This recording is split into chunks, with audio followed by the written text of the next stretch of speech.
कराची में जमात इस्लामी के मेंबर्स ने प्रोटेस्ट किया है हिज़्बुल्लाह के लीडर के कत्ल के ख़िलाफ़। और ख़बर यह है जो कि इस वक्त मेरे सामने गार्डियन ओपन है, द गार्डियन, और पूरी दुनिया में रॉयटर से लेकर अल जज़ीरा तक इंटरनेशनल मीडिया में ख़बर ये चल रही है कि पाकिस्तान के अंदर एक वायलेंट, एक बहुत शदीद पुरतशद्दुद एहतजाज हुआ है हज़ारों लोगों का, पाकिस्तानियों का, जिन्होंने ड्रोन MQ-9 को मार गिराया है, जबकि बहीरा अहमर में सहूनी तिजारती बहरी जहाज पर 4 मिसाइल भी दाग दिए हैं। अमेरिका ने इसराइल पर हमले की सूरत में ईरान को संगीन नताइज की धमकी दे दी है। अमरीकी वज़ीर दिफा लॉयड ऑस्टिन ने इसराइली हम मनसब से टेलीफोनिक राबता किया। इस दौरान और इसराइल इसमें यहूदियत में ये दिया हुआ है मजहब में कि ये सारी ज़मीन जो नाइल से लेके यूफ्रेट तक है ये अल्लाह ताला ने उनके लिए बनाई है। और वो इसी हिसाब से ये 1897 में एक इसराइल का कॉन्सेप्ट डेवलप हुआ था।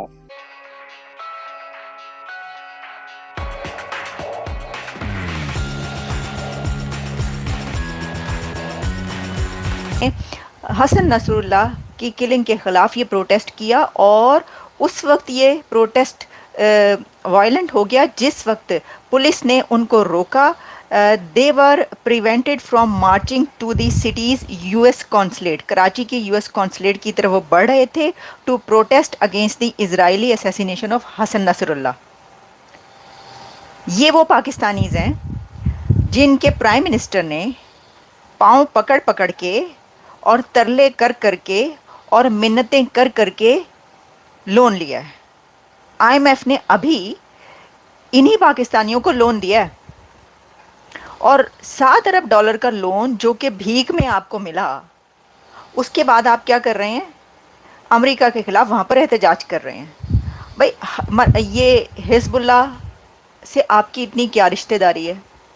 सोचने की बात यह है कि जमात इस्लामी ये जो हिज़्बुल्लाह के हक़ में प्रोटेस्ट कर रहे हैं, तो हिज़्बुल्लाह ने आपको आज तक क्या दिया है?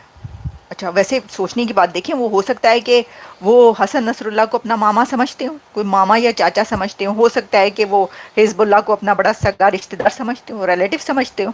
हैं जी भाई, मामा आपका मामा है या आपका चाचा है? की लगता है वो ताड़ा मामा या चाचा? देखिए, फिर वो आगे से कहेंगे, वो ये कहेंगे, क्या ऐसी बात है? मैं सोच रही थी कि क्या वजह हो सकती है, तो मुझे पता ही चला कि वैसे तो ये आज की कोई बात नहीं है। वो कहते हैं ना कि पराई शादी में अब्दुल्ला दीवाना। भाई, जंग किसी की चल रही है, इतनी बड़ी ताकतें आपस में लड़ रही हैं, इजराइल के खिलाफ तुम लोग प्रोटेस्ट कर रहे हो, भीख मांग रहे हो आप लोग अमेरिका से। अभी भीख मांग मांग के आपके वज़ीर आज़म ने तरले मिन्नतें कर कर के कर्जा लिया और आप अमेरिका के खिलाफ प्रोटेस्ट कर रहे हैं वहाँ पर। ये कर्जा आपको ना मिलता तो आपका मुल्क दिवालिया हो जाता, और आप प्रोटेस्ट कर रहे हैं और मार्च कर रहे हैं अमेरिकी कॉन्सुलेट की तरफ। भाई, इसकी वजह ये आपको पता है, वो हिज़्बुल्लाह का लीडर मारा गया, आपको नहीं पता? और आपको नहीं पता कि लाखों पाकिस्तानी जो हैं वो लबनान में जाके नौकरियां करते हैं। एग्जैक्टली लबनानी जो हैं, लबनानी हुकूमत वो पाकिस्तानियों को लाखों जॉब्स देती है। वहाँ पर पाकिस्तानी बड़ी तादाद में जाकर बहुत हाई प्रोफाइल पोस्टों पर फाइज होते हैं। कोई कहीं पर एम्बेसडर लगा होता है, कोई डॉक्टर कहीं पर लगे हुए, हज़ारों तो डॉक्टर्स काम कर रहे हैं लबनान के अंदर, पाकिस्तानी बड़ी तादाद में पाकिस्तानी वहाँ पर है। वहाँ की सिटीजनशिप लेने के लिए मरे जा रहे हैं पाकिस्तानी। लबनान में ना ये जितने लोग ये जो मार्च कर रहे थे ना, प्रोटेस्ट कर रहे थे, ये सब लाइनों में लगे होते हैं लबनान की कॉन्सुलेट के बाहर वीज़ा लेने के लिए लबनान का। फिर अब देखें, ये इस प्रोटेस्ट से पता चल रहा है ना, एहतजाज कर रहे हैं कि हसन नसरुल्लाह को मार दिया इजराइल तुमने, तुम्हारी ऐसी की तैसी, हमारा मामा था वो, निकल पड़े ये। और पुलिस वालों को मारा इन्होंने। पुलिस वालों के साथ ऐसा प्रोटेस्ट हुआ है ये कि गोलियां चली हैं, पुलिस को गोलियां चलानी पड़ी हैं कि रुक जाओ।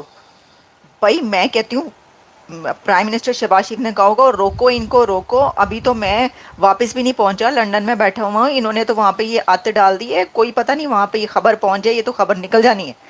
और ख़बर निकल गई, अमेरिका तक मुआयने की देर है। बाइडन साहब ने पूछना है, ऐ क्यों हो रहा है? ابھی تو آپ ادھر سے IMF کا وہ لے کر گئے ہیں اور آپ نے ہمارے خلاف احتجاج ہی شروع کر دیا، تو پھر وہ کہیں گے سر یہ تو کوئی نئی بات نہیں، یہ تو خون میں رچا بسا ہے احسان فراموشی، ہم ہمیشہ سے آپ کو پتہ ہے آپ سے لے رہے ہیں اور آپ کے خلاف ہم نعرے بھی لگا رہے ہیں تو یہ کون سی نئی بات ہے؟ میں یہ سوچ رہی تھی ریئلی، میں یہ سوچنے پر مجبور ہو گئی، میں نے کہا یہ حزب اللہ کے اتنے اچھا، اب کچھ لوگ یہ کہیں گے کہ دیکھیں یہ وہاں پہ بڑی تعداد میں شیعہ ہیں نا، تو وہ یہ شیعہ کا پروٹیسٹ نہیں تھا، میں آپ کو جو کہ سوئٹزرلینڈ میں جب پہلی دفعہ زائونزم کی بنیاد رکھی گئی تو وہاں سے اس کا شاخسانہ ملتا ہے۔ اب آ جاتے ہیں کہ اس وقت کیا ہو رہا ہے۔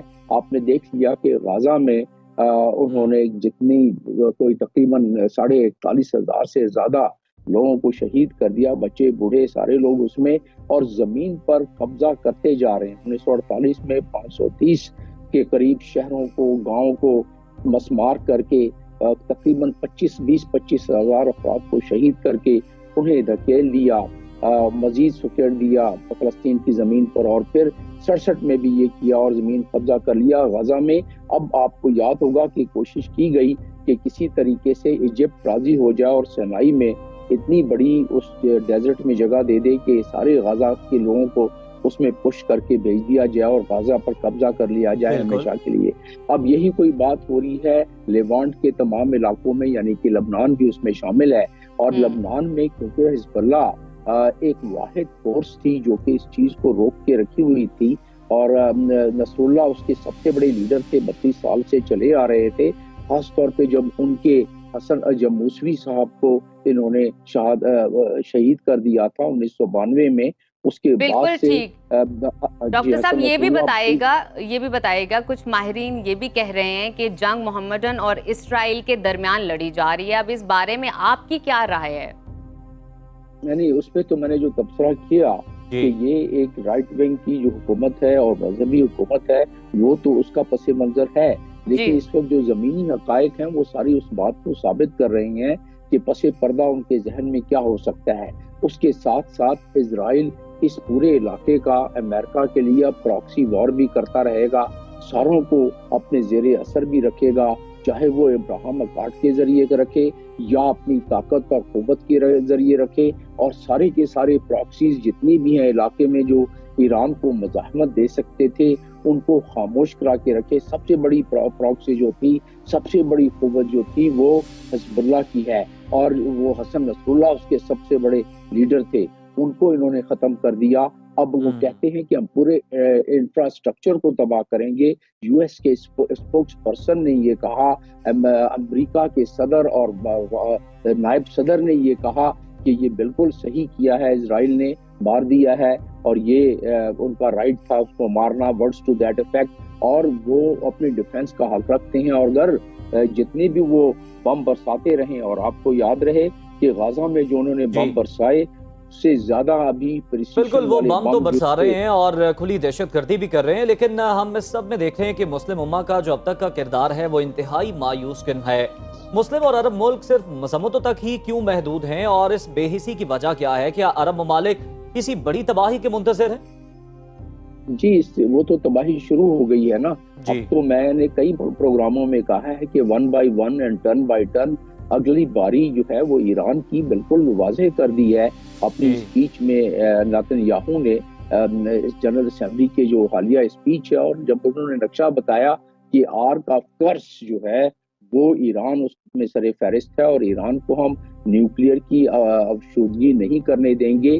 اور یہ آپ کو یاد رہے کہ اوباما کے زمانے میں انہوں نے اجازت مانگی تھی امریکہ سے کہ ہم بمبارڈمنٹ کر کے ایران کی نیوکلیئر جو وہ طاقت ڈیولپ کرنے کی کوشش کر رہے ہیں۔